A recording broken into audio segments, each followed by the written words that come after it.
Teman semua, salam kenal. Gue Mutia Zahra Feryani. Di video-video gue bakal banyak ngebahas tentang berbagai karya sebagai bentuk apresiasi gue dalam menikmati buku, film, musik, serial, dan masih banyak lagi. So enjoy!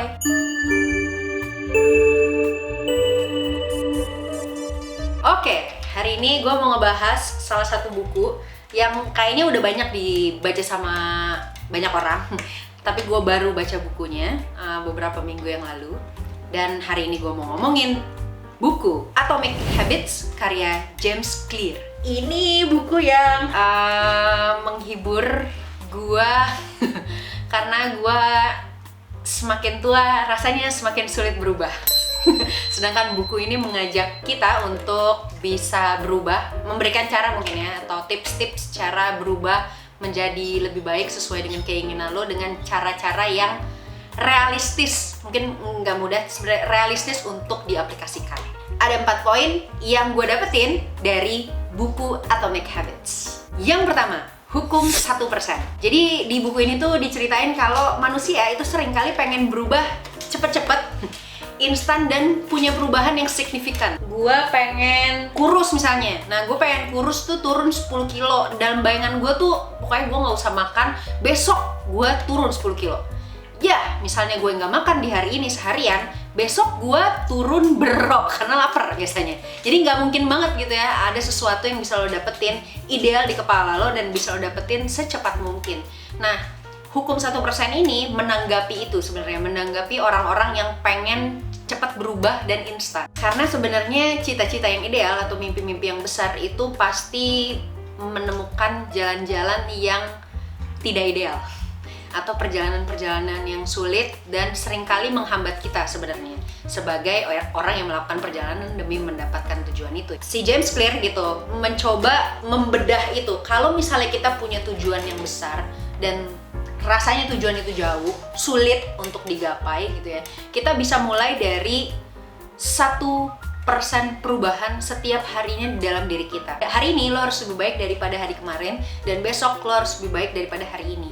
Jadi nggak harus lo langsung berubah yang wah wonderful, gemilang cahaya gitu, tapi step by step. Yang penting lo yakin bahwa ada perubahan baik di dalam diri lo, walaupun kecil, tapi itu lo lakukan secara terus-menerus. Nah, hukum 1% membahas tentang itu. Tapi nggak bisa dipungkirin di dunia yang sekarang serba cepet banget gitu, kita pengen perubahan instan dan perubahan yang langsung gitu. Yang kadang-kadang akhirnya kita mengambil jalan pintas atau cara yang menurut kita cepat tapi sebenarnya nggak applicable buat kita, atau nggak ideal sebenarnya buat kita, atau nggak pas sebenarnya buat kita. Jadi akhirnya kita mengorbankan diri kita demi tujuan yang kita anggap ideal dengan cara-cara yang menurut kita juga ideal, padahal sebenarnya nggak pas buat kita dan berpengaruh atau berdampak buruk buat kehidupan kita. Bisa kita rasain sih, biasanya kita misalnya stres dalam menghadapinya, menjalankannya, terus kita sebenarnya menderita, terlalu menderita gitu ya, terus kita nggak seneng sama apa yang kita lakuin, kita mempertanyakan ulang terus-menerus kenapa kita melakukan ini, jadi kita nggak enjoy every single step, every moment yang lagi kita lakukan. Dan ini bertentangan dengan hukum 1%. Hal yang kedua yang gue dapat dari buku ini adalah abaikan tujuan, fokus pada sistem. Ini gue suka, sebenarnya mirip dengan hukum 1% tadi ya, cuman terjemahan yang lebih bulat lagi. Kalau kita sering punya cita-cita, kita fokus sama cita-citanya, terus kita lupa sebenarnya gimana caranya kita mendapatkan cita-cita itu gitu. Kita seringkali mengabaikan cara, jalan, atau langkah-langkah yang kita ambil yang itu jadinya akan menjadi kebiasaan kita untuk mendapatkan tujuan tertentu.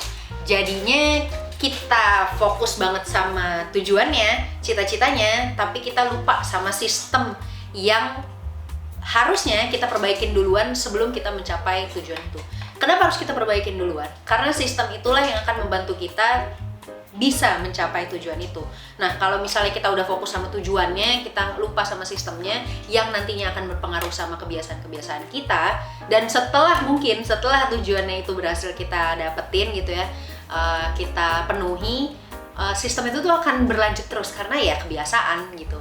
Makanya yang mesti di highlight gitu dalam keseharian kita adalah keseharian kita sebenarnya, apa yang daily life kita lakukan sehari-hari kita lakukan, sedikit-sedikit kita lakukan, dan secara terus-menerus kita lakukan. Karena itulah yang akan membentuk pola hidup kita dan akan membentuk kita sebagai karakter manusia yang nggak tahu mau baik atau nggak baik.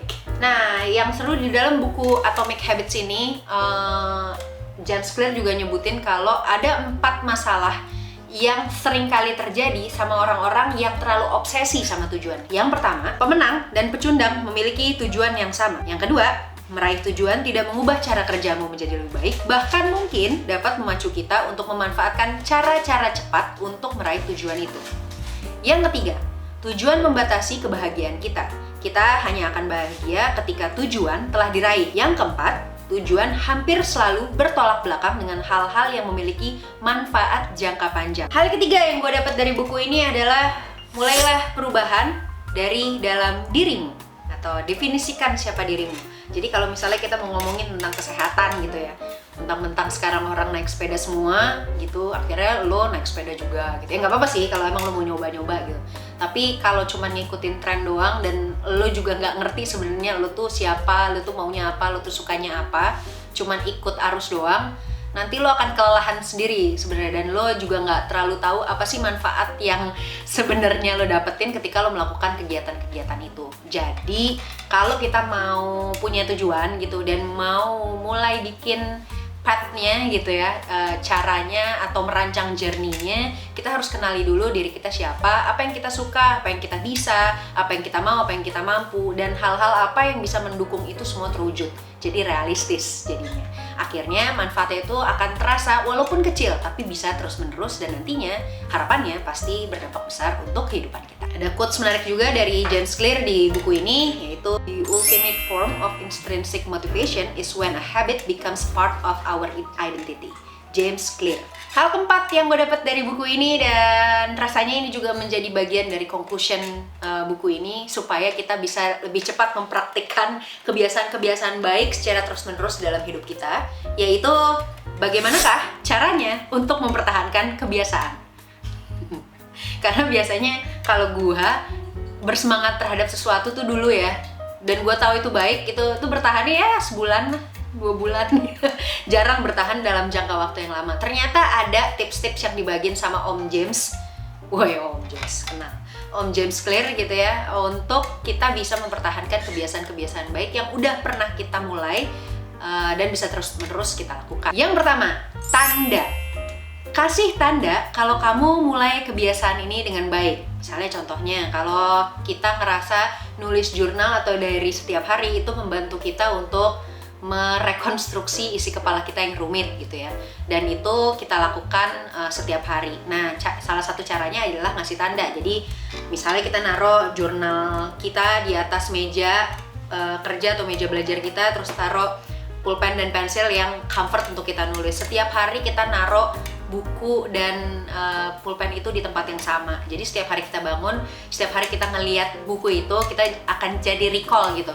Oh, ini sign nih, gue harus nulis gitu. Jadi diingetin lah sama semesta, padahal lu sendiri sebenarnya yang ngerancang. Yang kedua, craving atau keinginan yang menggebu. Setelah lu udah ngasih tanda terhadap kebiasaan lu gitu ya, terus lu harus membuat kebiasaan itu jadi lebih atraktif.